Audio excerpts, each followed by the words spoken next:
FORA.tv. The world is thinking. And in my book, $40 Million Slaves, I do this whole chapter on Michael Jordan as just sort of the embodiment of a sort of neutrality that I really despise. Somebody who could have done so much and has done so little publicly. And this kind of gets into, I think, something that's important to me, the athlete as a quote-unquote role model. And I guess we're all products of our era. I'm what they call, like maybe many of us, what they call children of the 60s. I guess we're not children anymore if we're children of the 60s. But in my first year in college was 1968. And the year before, and these are three people really made a very deep impact on who I would be as a sports writer and what I thought athletes should be. First person was Muhammad Ali.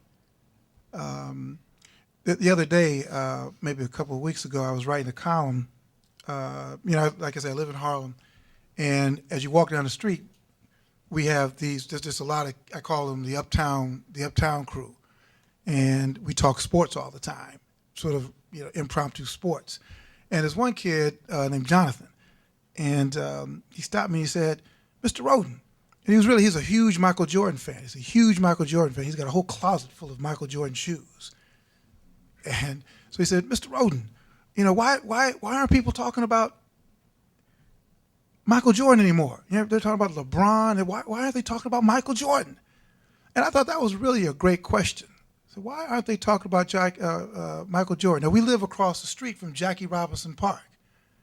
And I said, Jonathan, that's a very interesting question. Why do you think we are still talking about Jackie Robinson? Now, Jackie Robinson's been dead, died in 1972. But we still talk about Jackie Robinson. Why do you think we're still talking about Jackie Robinson? Why do you think we still talk about Muhammad Ali? Muhammad Ali hasn't fought a fight almost 20-something years, but yet people are talking about Jackie Robinson. Why do you think we still talk about Jackie Robinson? And he started thinking about that. And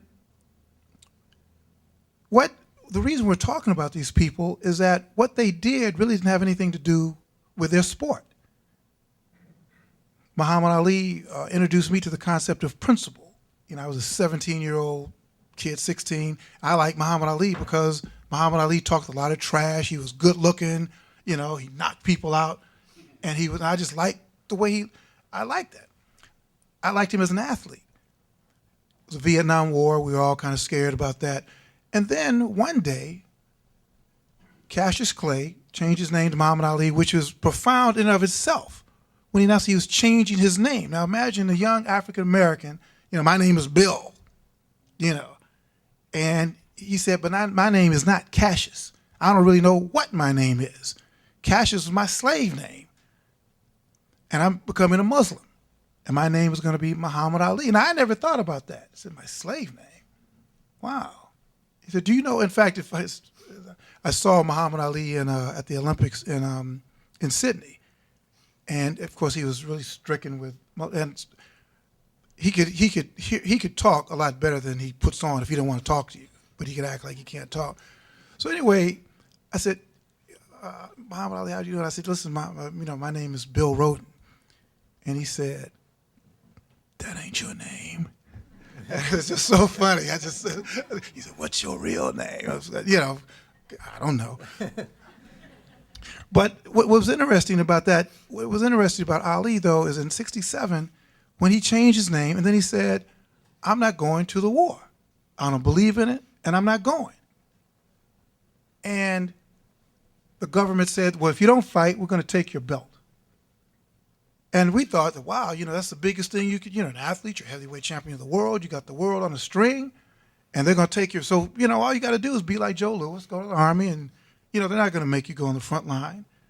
And when Ali said that, I'm not going, I don't believe in the war, and it's about principle. And I said, wow, principle. You mean you're going to, and that's what our conversation, you mean you're going to go to jail, you're going to let them take your belt? And one of the things said there are things that are more important than fame, the things that are more important than wealth. There's principle. And at 17, I'd really never digested the point of principle and what it really means and sacrifice. So to me, that was being a role model.